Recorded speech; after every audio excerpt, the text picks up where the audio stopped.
ପାଞ୍ଚରୁ 10 ମିନିଟ୍ ସମୟ ଦେଇ ଦେଖିପାରିବେ। ତା ପୂର୍ବରୁ ଆପଣମାନଙ୍କୁ ଗୋଟିଏ ଅନୁରୋଧ, ଆପଣଙ୍କର ଜିଲ୍ଲାକୁ ଭଲ ପାଉଥିଲେ ଭିଡ଼ିଓଟିକୁ ଲାଇକ୍ କରିବେ ଏବଂ କମେଣ୍ଟରେ ଆପଣଙ୍କର ଜିଲ୍ଲାର ନାଁ ଲେଖିଦେବେ, ଯାହାଫଳରେ ଆପଣ ତୁରନ୍ତ ମଧ୍ୟ ଆପଣଙ୍କର ଜିଲ୍ଲାର ଖବର ମଧ୍ୟ ପାଇପାରିବେ। ତେବେ ଅସ୍ତରଙ୍ଗ ବାଲିଯାତ୍ରାରେ ଅଲିଭ ରିଡେଲ କଇଁଚକୁ ସୁରକ୍ଷା ବାର୍ତ୍ତା ଦେଉଛି କୋଷ୍ଟ ଫେଷ୍ଟ। ପ୍ରଦୂଷଣ ଯୋଗୁଁ ସାମୁଦ୍ରିକ ଜୀବନ ଚକ୍ର ଏବଂ ପରିବେଶ ଶୃଙ୍ଖଳା ବିଗିଡ଼ିବାରେ ଲାଗିଛି, ଯାହା ସିଧାସଳଖ ପ୍ରଭାବ ପକାଉଛି ଅଲିଭ ରିଡେଲ କଇଁଚଙ୍କ ଉପରେ। ଦେବୀ ମୁହାଣ ଉପତ୍ୟକାରେ ରହୁଥିବା ପକ୍ଷୀ ସମାଜ ଏବଂ ଜଙ୍ଗଲୀ ଜୀବ ଉପରେ ପ୍ରଭାବ ପଡୁଛି। ଏନେଇକି ଗାଁ ଲୋକେ ଆସି ମଧ୍ୟ ଦେଖିଛନ୍ତି। ଏସବୁ ସମସ୍ୟାକୁ ସଚେତନତା କରିବା ଉଦ୍ଦେଶ୍ୟରେ କେତେକ ପରିବେଶ ବିଷେଦ ମିଳିତ ଉଦ୍ୟମରେ ଅସ୍ତରଙ୍ଗ ବାଲିଯାତ୍ରାରେ କୋଷ୍ଟ ଫେଷ୍ଟ ନାମର ଏକ ସଚେତନତା କ୍ୟାମ୍ପ ଆୟୋଜନ କରିଛନ୍ତି। ଏହି କ୍ୟାମ୍ପକୁ ଦେଖିବା ପାଇଁ ଗାଁ ଲୋକଠୁ ଆରମ୍ଭ କରି ସହରବାସୀ ସମସ୍ତେ ଦେଖିବା ପାଇଁ ଆସୁଛନ୍ତି। ନମ୍ବର 2, ବାଲିଯାତ୍ରାରେ ଲେଜର ଲାଇଟ୍ ଶୋ। ମହାନଦୀ ଜଳରାଶିରେ ପ୍ରଦର୍ଶିତ ହେଲା ଓଡ଼ିଆ ପରମ୍ପରା। ପାଣି ଆଲୋକର ଅଦ୍ଭୁତ ମିଳନରେ ମହାନଦୀ ବକ୍ଷରେ ପ୍ରଦର୍ଶିତ ହେଲା ନୌ ବାଣିଜ୍ୟ ପରମ୍ପରା। ଗଡ଼ଗଡ଼ିଆ ଘାଟରେ ଆୟୋଜିତ ହୋଇଛି ଲେଜର ଲାଇଟ୍ ଶୋ। 1000 ବର୍ଷ ତଳର ଓଡ଼ିଶା ଏବଂ ଓଡ଼ିଆ ସଂସ୍କୃତି ଇତିହାସକୁ ପ୍ରଦର୍ଶନ କରାଯାଇଛି। ତା ସହିତ ମଧ୍ୟ ଷ୍ଟେଜ ଉପରେ ଗୀତ ଗାଇଲା ବେଳେ ଅସୀମା ପଣ୍ଡାକୁ ଓହ୍ଲାଇ ଦେଲା ପୋଲିସ। ଏଭଳି ସ୍ଥିତି ଦେଖିବାକୁ ମିଳିଛି। ଅଲିଉଡ କଣ୍ଠଶିଳ୍ପୀ ଅସୀମା ପଣ୍ଡାକୁ ଷ୍ଟେଜରୁ ଓହ୍ଲାଇ ଦେଲା ପୋଲିସ। ସମୟ କଟକଣାକୁ ନେଇ ବାଲିଯାତ୍ରାରେ ଏଭଳି ସ୍ଥିତି ହୋଇଛି।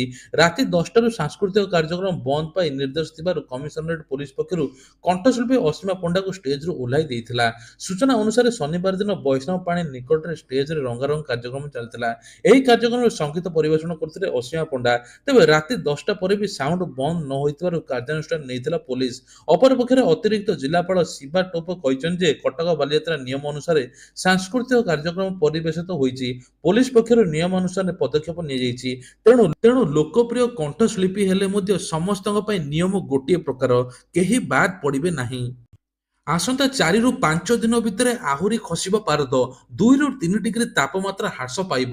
ତେବେ ଶୀତର ପ୍ରକୋପ ବଢ଼ିବ। ଉତ୍ତର ଦିଗରୁ ରାଜ୍ୟକୁ ଥଣ୍ଡା ପବନ ପ୍ରବାହ ଲାଗିଛି ଏବଂ ବଢ଼ିବ ଶୀତ। ଆଭ୍ୟନ୍ତରୀଣ ଓଡ଼ିଶା ପଶ୍ଚିମରେ ଅଧିକ ଶୀତ ଅନୁଭୂତ ହେବ। 21 ତାରିଖ ଆଡ଼କୁ ପଶ୍ଚିମରେ ଓଡ଼ିଶାରେ ଜିଲ୍ଲାରେ ସର୍ବନିମ୍ନ ତାପମାତ୍ରା 12ରୁ 14 ଡିଗ୍ରୀ ଖସିବା ପାଇଁ ପୂର୍ବାନୁମାନ କରିଛି ଆଞ୍ଚଳିକ ପାଣିପାଗ ବିଭାଗ କେନ୍ଦ୍ର। ଏହାର ସଂଲଗ୍ନ ଜିଲ୍ଲାମାନଙ୍କରେ ସର୍ବନିମ୍ନ ତାପମାତ୍ରା 14ରୁ 18 ଡିଗ୍ରୀ ରହିବ। ପରବର୍ତ୍ତୀ ସପ୍ତାହରେ 22ରୁ 28 ତାରିଖ ମଧ୍ୟରେ ପ୍ରବଳରୁ ଅତି ପ୍ରବଳ ଶୀତର ପ୍ରକୋପ ବଢ଼ିବ ବୋଲି କୁହାଯାଉଛି। ଆଜି ଛାଡ଼ ଖାଇଥିଲା, ଆମିଷ ବଜାରରେ ଲାଗିଥିଲା ପ୍ରବଳ ଭିଡ଼।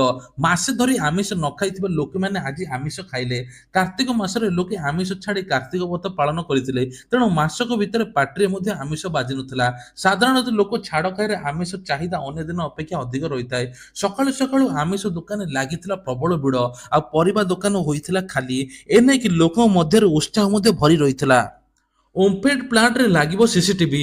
ବଜାରରେ ଖୁବ୍ ଶୀଘ୍ର ଆସିବ ଓମଫେଡ୍ ପାଣି ଏବଂ ଓମଫେଡ୍ ଚକୋଲେଟ୍, ଯାହାକୁ ନେଇ ଲୋକମାନେ ଅପେକ୍ଷା କରିଛନ୍ତି। ଓମଫେଡ୍ ପାର୍ଲରରେ ପଞ୍ଚାୟତ ଗୁଡ଼ିକରେ ଖୋଲିବ। ତେଣୁ ଓମଫେଡ୍ ସମୀକ୍ଷା ବୈଠକ ପରେ ମତ୍ସ୍ୟ ଏବଂ ପଶୁ ସମ୍ପଦ ମନ୍ତ୍ରୀ ଗୋକୁଳାନନ୍ଦ ମଲ୍ଲିକ କହିଛନ୍ତି। ମନ୍ତ୍ରୀ କହିଛନ୍ତି ଯେ ଓମଫେଡ୍ ହେଉଛି ଓଡ଼ିଶାର ଅସ୍ମିତା। ତେଣୁ ଆଗାମୀ ଦିନରେ ଓମଫେଡ୍କୁ ସୁଦୃଢ଼ କରିବା ପାଇଁ ଅନେକ କାର୍ଯ୍ୟକ୍ରମ ହାତକୁ ନିଆଯିବ। କ୍ଷୀରଧାରା ମିଶନ ପ୍ରତ୍ୟେକ ପଞ୍ଚାୟତରେ ଖୋଲାଯିବ।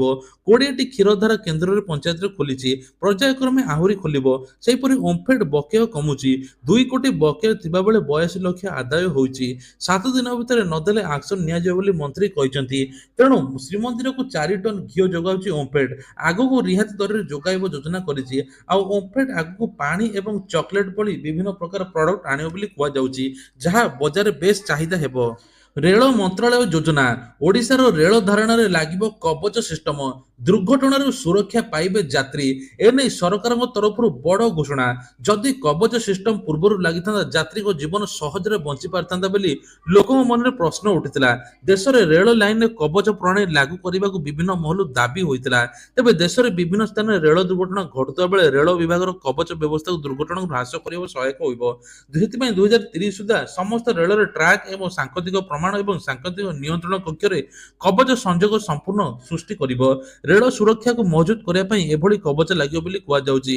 595 କିଲୋମିଟର ଏହି ରେଳ ଲାଇନରେ ଉନ୍ନତ କବଚ ଲାଗିବ ବୋଲି କୁହାଯାଉଛି, ଯାହାଫଳରେ ଆଗରୁ ସୁରକ୍ଷା ଜାଣିପାରିବ, ଆଗରୁ ରେଳବାଇ ସବୁ କିଛି ସୂଚନା ପାଇପାରିବେ। ଜାରି ହେଲା ସୂଚନା। ନଭେମ୍ବର 18 ଓ 25 ତାରିଖରେ ବନ୍ଦ ରହିବ ମୁଖ୍ୟମନ୍ତ୍ରୀଙ୍କର ଜନ ଅଭିଯୋଗ ଶୁଣାଣି। ଏନେଇକି ଲୋକମାନେ ନିଜର ସମସ୍ୟା ଦୁଃଖ ଜଣାଉଥିଲେ ମୁଖ୍ୟମନ୍ତ୍ରୀଙ୍କୁ ଭେଟି। ମୁଖ୍ୟମନ୍ତ୍ରୀ ମଧ୍ୟ ତାଙ୍କ ସମସ୍ୟା ସମାଧାନ କରୁଥିଲେ। ତେବେ ଆଗାମୀ 18 ଏବଂ 25 ତାରିଖରେ ମୁଖ୍ୟମନ୍ତ୍ରୀ ଅଭିଯୋଗ ଶୁଣାଣି ବନ୍ଦ ରହିବ। ତେବେ ମୁଖ୍ୟମନ୍ତ୍ରୀ ଜନ ଅଭିଯୋଗ ଶୁଣାଣିର ପରବର୍ତ୍ତୀ ତାରିଖ ବାବଦକୁ ଆଗକୁ ସୂଚିତ କରାଯିବ ବୋଲି ମନ୍ତ୍ରୀ କହିଛନ୍ତି। ଅଭିଭାବକମାନଙ୍କ ଦାୟିତ୍ୱହୀନତା, ପୋଲିସର ନିଘା ନାହିଁ। ତେଣୁ ଅଭିଭାବକମାନେ ବେଫିକର, ପୋଲିସର ନିଘା ନାହିଁ। ପିଲାମାନେ ବେଫିକର ହୋଇ ରାସ୍ତାରେ ଗାଡ଼ି ଚଲାଉଛନ୍ତି, ବାଇକ୍ ମଧ୍ୟ ଚଲାଉଛନ୍ତି। ଆଉ ସିଧା ପ୍ରଶ୍ନ ଉପରେ ଆଙ୍ଗୁଳି ଉଠିବା ନେଇ ସୂଚନା ମିଳିଛି। ତେବେ ପୋଲିସ କ'ଣ କରୁଛି? ପୋଲିସ ଏବେ ତାଙ୍କ ଉପରେ ମଧ୍ୟ ଦୃଢ଼ କାର୍ଯ୍ୟାନୁଷ୍ଠାନ ନେବ। କୁହାଯାଉଥିଲା ପୂର୍ବରୁ କେତେ ଫାଇନ୍ ଆଦାୟ କରିଛି ଛୋଟ ପିଲାଙ୍କୁ। ତଥାପି ଅଭିଭାବକମାନେ ଗାଡ଼ି ମଧ୍ୟ ଛୁଆଙ୍କୁ ଦଉଛନ୍ତି, ଗାଡ଼ି ମଧ୍ୟ ଚଲେଇ ସ୍କୁଲ ଯାଉଛନ୍ତି। ସେ ଉପରେ ଦୃଢ଼ କାର୍ଯ୍ୟାନୁଷ୍ଠାନ ନେବ ଏଥର ପୋଲିସ। ଅଭିଭାବକମାନଙ୍କୁ ଫାଇନ୍ ଯୋଗାଇ ଫାଇନ୍ ଦେବ ଏବଂ ଅଭିଭାବକମାନେ ଫାଇନ୍ ଦେବେ, ତା ସହିତ ମଧ୍ୟ ଗାଡ଼ି ମଧ୍ୟ ଏବେ ରଖିଦେବ ପୋଲିସ, ଯାହାଫଳରେ ଆଉ କେବେ ସ୍କୁଲକୁ ଛୋଟ ଛୁଆମାନେ ଗାଡ଼ି ଚଲେଇକି ଯିବେ ନାହିଁ। ଏ ନେଇ ପୋଲିସ ମଧ୍ୟ କହିଛି 18 ବର୍ଷ ଯେପର୍ଯ୍ୟନ୍ତ ହୋଇନାହିଁ, ଡ୍ରାଇଭିଂ ଲାଇସେନ୍ସ ଯେପର୍ଯ୍ୟନ୍ତ ନାହିଁ, ଛାତ୍ର ଏବଂ ଛାତ୍ରୀମାନେ କୌଣସି ପ୍ରକାର ଗାଡ଼ି ଚଲେଇ ପାରିବେ ନାହିଁ। ମୁଖ୍ୟମନ୍ତ୍ରୀଙ୍କର ବଡ଼ ଘୋଷଣା, ଏଣିକି ଏସ୍ଏଚ୍ଜି ମହିଳାଙ୍କ ପାଇଁ ଖୁସି ଖବର। ଏସ୍ଏଚ୍ଜି ମହିଳାଙ୍କର ଋଣର ସୁଧ ଛଡ଼ାଯିବ। ପୂର୍ବ ସରକାର ଯେତିକି ସବୁ ଋଣ ନେଇଥିଲେ ତାର ସୁଧ ଛଡ଼ାଯିବ ବୋଲି ମୁଖ୍ୟମନ୍ତ୍ରୀ ମୋହନ ଚରଣ ମାଝୀ ମଧ୍ୟ ଘୋଷଣା କରିଛନ୍ତି। ଆଉ ଆଗାମୀ ଜାନୁଆରୀ ମାସରେ ଆୟୋଜିତ ହେଉଛି ଉତ୍କର ଓଡ଼ିଶା। ଏହି କାର୍ଯ୍ୟକ୍ରମରେ ଅଧିକରୁ ଅଧିକ ଓଡ଼ିଶାରେ ପୁଞ୍ଜି ନିବେଶ ହେବ, ବଡ଼ ବଡ଼ ପ୍ରକଳ୍ପ ହେବ, ଯାହାଫଳରେ ଦାଦନ ଖଟିବା ପାଇଁ ଆଉ ଲୋକ ଯିବେନି। ଓଡ଼ିଶାରେ ରହି ଚାକିରି କରିବେ, ଓଡ଼ିଶାରେ ରହି ବିଭିନ୍ନ କାମ କରିବେ, ଯାହାଫଳରେ ଓଡ଼ିଶା ଉପକୃତ ହେବ, ଓଡ଼ିଶା ମଧ୍ୟ ଉନ୍ନତି ହେବ। 3 ମାସ ଭିତରେ ଏସ୍ସିବିରେ ଆରମ୍ଭ ହେବ ହୃତ୍ପିଣ୍ଡ ପ୍ରତିରୋପଣ। ଏନେଇ ସରକାରଙ୍କ ତରଫରୁ ମଧ୍ୟ ଘୋଷଣା କରାଯାଇଛି। ଆସନ୍ତା 3 ମାସ ଭିତରେ କଟକ ବଡ଼ ଡାକ୍ତରଖାନାରେ ରାଜ୍ୟରେ ପ୍ରଥମ ହୃତ୍ପିଣ୍ଡ ପ୍ରତିରୋପଣ ହେବ। ରାଜ୍ୟରେ ହୃତ୍ପିଣ୍ଡ ପ୍ରତିରୋପଣ ପାଇଁ ରାଜ୍ୟ ସ୍ୱାସ୍ଥ୍ୟ ବିଭାଗ ଚେନ୍ନାଇ ସ୍ଥିତ ଏମ୍ଜିଏମ୍ ଏବଂ ଗାନ୍ଧୀ ମେମୋରିଆଲ ହସ୍ପିଟାଲ ସହିତ ଗତ ମାସରେ ଚୁକ୍ତି ସ୍ୱାକ୍ଷର ହୋଇଥିଲା। ଏନେଇକି ସବୁଠୁ ବଡ଼ ସଫଳତା ପାଇବ କଟକ ବଡ଼ ଡାକ୍ତରଖାନା। ମହାପ୍ରଭୁଙ୍କ ଜମି ଜାଲିଆତି, 190ଟି ପ୍ଲଟ ବିକ୍ରି କରୁଥିଲେ। ଶ୍ରୀମନ୍ଦିର ପାଇଁ ଆସିବ ଏକକ ନୀତି। ତେବେ ମହାପ୍ରଭୁଙ୍କର ଜମି ଜାଲିଆତି ନେଇ ଆସିଛି ଖବର। ଶ୍ରୀମନ୍ଦିରର ଜାଗା ନେଇ କିଛି ଲୋକେ ଏଭଳି କରୁଥିଲେ। ମାଟିତଡ଼ା ମୌଜାର ୟୁନିଟ୍ 1 ଖାତା ନମ୍ବର 38 109ଟି ପ୍ଲଟ ରହିଛି, ଯାହା ଶ୍ରୀ ଜଗନ୍ନାଥ ମହାପ୍ରଭୁଙ୍କ ନାମରେ ରହିଛି। କିଛି ବ୍ୟକ୍ତି 109ଟି ପ୍ଲଟକୁ ଜବରଦଖଲ କରି ରଖିବା ସହିତ ଏହାକୁ ବିକ୍ରି କରିବା ପାଇଁ ଉଦ୍ୟମ କରୁଥିଲେ, ଯାହା ଏବେ ଶ୍ରୀମନ୍ଦିର ପ୍ରଶାସନ ଜାଣିଛି। ଏନେଇକି ଦୃଢ଼ କାର୍ଯ୍ୟାନୁଷ୍ଠାନ ତାଙ୍କ ଉପରେ ନିଆଯିବ ବୋଲି କୁହାଯାଇଛି। ଓଡ଼ିଶା ହକିରେ ନୂଆ ଅଧ୍ୟାୟ, ପ୍ରଥମ ଥର ପାଇଁ ଜାତୀୟ ବିଜେତା ହରିୟାଣାକୁ 5-1ରେ ହରାଇଲା। ତେବେ 2 ବର୍ଷ ତଳେ ମହିଳା ଦଳ ଦେଖାଇଥିବା ରାସ୍ତାକୁ ଏବେ ଓଡ଼ିଶା ପୁରୁଷ ହକି ଦଳ ଅତିକ୍ରମ କରିଛି। 2022ରେ ପ୍ରଥମ ଓଡ଼ିଆ ମହିଳା ଜଳଜାତୀୟ ବରିଷ୍ଠ ହକି ପ୍ରତିଯୋଗିତାରେ ବିଜେତା ହୋଇଥିଲା। ଏବେ ଓଡ଼ିଆ ପୁରୁଷ ହକି ଦଳ ଅପୂର୍ବ ସଫଳତାକୁ ନେଇ ପ୍ରଥମ ଅର୍ଜନ କରିଛି। ତାମିଲନାଡୁ ଚେନ୍ନାଇରେ ଶନିବାର ଦିନ ଶେଷ ହୋଇଥିବା 14ତମ ଜାତୀୟ ବରିଷ୍ଠ ପୁରୁଷ ହକି ପ୍ରତିଯୋଗିତାରେ ଫାଇନାଲରେ ଓଡ଼ିଶା ଏକତରଫା ଭାବେ 5-1 ଗୋଲରେ ଦ୍ୱିତୀୟ ଥର ବିଜେତା ହରିୟାଣାକୁ ପରାସ୍ତ କରି ଏକ ଗୌରବ ଆଣିଛି ବୋଲି କୁହାଯାଉଛି। ସୁଭଦ୍ରା ଯୋଜନାକୁ ନେଇକି ବଡ଼ ଅପଡେଟ୍, ଏଣିକି ଉପମୁଖ୍ୟମନ୍ତ୍ରୀ ପ୍ରଭାତୀ ପରିଡ଼ା ଘୋଷଣା କରିଛନ୍ତି ଯେ ସମସ୍ତଙ୍କୁ ମିଳିବ ସୁଭଦ୍ରା ଟଙ୍କା। ଅଙ୍ଗନବାଡ଼ି କର୍ମଠୁ ଆରମ୍ଭ କରି ସବୁ ଲୋକଙ୍କୁ ସୁଭଦ୍ରା ଟଙ୍କା ମିଳିବ। ନଗଡ଼ରେ କେତେ ଲୋକ ରହିଥିଲେ ସେମାନେ ମଧ୍ୟ ଆବେଦନ କରିବା ପାଇଁ ମଧ୍ୟ ଉପମୁଖ୍ୟମନ୍ତ୍ରୀ ଉପଦେଶ ଦେଇଛନ୍ତି। ତେଣୁ କୁହାଯାଉଛି ଏବେ 20 ଲକ୍ଷ ହିତାଧିକାରୀଙ୍କୁ ସୁଭଦ୍ରା ଟଙ୍କା ମିଳିଯିବ। ଏଇ 24ରୁ 25 ତାରିଖ ଭିତରେ ତୃତୀୟ କିସ୍ତିର ପ୍ରଥମ ଆସିବ ବୋଲି କୁହାଯାଉଛି। ଯେଉଁମାନେ ପାଇନାହାନ୍ତି ସେମାନେ ଏ ମାସରେ ପାଇଯିବେ। ଆଉ ବାକି ଡିସେମ୍ବର ମାସ ସୁଦ୍ଧା 1 ହିତାଧିକାରୀଙ୍କୁ ସୁଭଦ୍ରା ଟଙ୍କା ମିଳିଯିବ। ଯେଉଁମାନେ ଶେଷ ମହିଳାଙ୍କୁ ତାଙ୍କୁ ପୁରସ୍କୃତ କରିବେ ଉପମୁଖ୍ୟମନ୍ତ୍ରୀ ପ୍ରଭାତୀ ପରିଡ଼ା। ରାସନ କାର୍ଡକୁ ନେଇକି ବଡ଼ ଅପଡେଟ୍, ଏଣିକି ରାସନ କାର୍ଡ ଇ-କେୱାଇସି କରିବା ଆଉ 10 ଦିନ ମାତ୍ର ରହିଲା। 10 ଦିନ ସୁଦ୍ଧା ଆପଣ ରାସନ କାର୍ଡ ଇ-କେୱାଇସି କରିଦିଅନ୍ତୁ, ନହେଲେ ଆପଣଙ୍କ ରାସନ କାର୍ଡ କଟିଯିବ ବୋଲି ମୁଖ୍ୟମନ୍ତ୍ରୀ ମୋହନ ଚରଣ ମାଝୀ ଘୋଷଣା କରିଛନ୍ତି। ରାସନ କାର୍ଡକୁ ନେଇକି ବଡ଼ ଅପଡେଟ୍, ଏବେ ନୂଆ ରାସନ କାର୍ଡ ଜାନୁଆରୀ ସୁଦ୍ଧା ମିଳିବ ବୋଲି କୁହାଯାଉଛି। ତେଣୁ ଯେଉଁମାନେ ଆବେଦନ କରିଥିଲେ 10 ଲକ୍ଷ ଲୋକ, ତାଙ୍କ ଭିତରେ ଯୋଗ୍ୟ ବିବେଚିତ ହୋଇ ତାଙ୍କୁ ରାସନ କାର୍ଡ ଦିଆଯିବ। ଆଉ ପୂର୍ବରୁ ଯେଉଁମାନେ ଭୂତ ହିତାଧିକାରୀ ବା ଅଯୋଗ୍ୟ ହିତାଧିକାରୀ ତାଙ୍କ ନାଁ କଟାଉଛି। ପୁରୁଣା 2 ଲକ୍ଷ କଟାଇଥିଲା, ଏବେ ପୁଣି 2 ଲକ୍ଷ ହିତାଧିକାରୀଙ୍କ ନାଁ କଟାଇଛି। ଯଦି ଆପଣଙ୍କର ଏମିତି ଅଛି, ଆପଣ ନିଜ ଷ୍ଟାଟସ ମଧ୍ୟ ଯାଇ ଜନସେବା କେନ୍ଦ୍ରରେ ଚେକ୍ କରିପାରିବେ। ଯଦି ଆପଣ ରାସନ କାର୍ଡ ଇ-କେୱାଇସି କରିନାହାନ୍ତି, 1 ଲେଖାଏଁ ମଧ୍ୟ କମେଣ୍ଟ କରିଦେବେ। ବଜାରରେ ଲାଗିଛି ନିଆଁ, ଆଳୁ ଦର ସାଙ୍ଗକୁ ପିଆଜ ଦର ମଧ୍ୟ ଦର ବଢିଲାଣି। ତେବେ ଆଳୁ ଧୀରେ ଧୀରେ ବଢୁଛି, ଏବେ ପିଆଜ 80ରୁ 90 ଟଙ୍କା ହେଲାଣି, ଯାହା ଲୋକଙ୍କୁ ଆଘାତ କରୁଛି।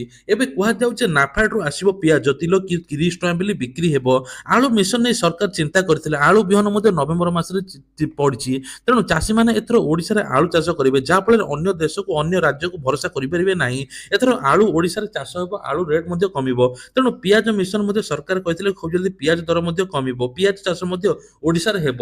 ତେଣୁ ପିଆଜ ଦର ଏବେ 70ରୁ 80 ଟଙ୍କା ଥିବା ବେଳେ ଅନ୍ୟ ପରିବା ମଧ୍ୟ ଚିନ୍ତାରେ ପକାଇଛି। ସବୁ ଦର 70ରୁ 80 ଟଙ୍କା ରହିଛି। ସେପଟେ ଡାଲି, ତେଲ, ଲୁଣ 20ରୁ 25 ଟଙ୍କା ବୃଦ୍ଧି ପାଇଛି, ଯାହା ସାଧାରଣ ବର୍ଗକୁ ଏବେ ସିଧା ଖାପ ପକାଉଛି।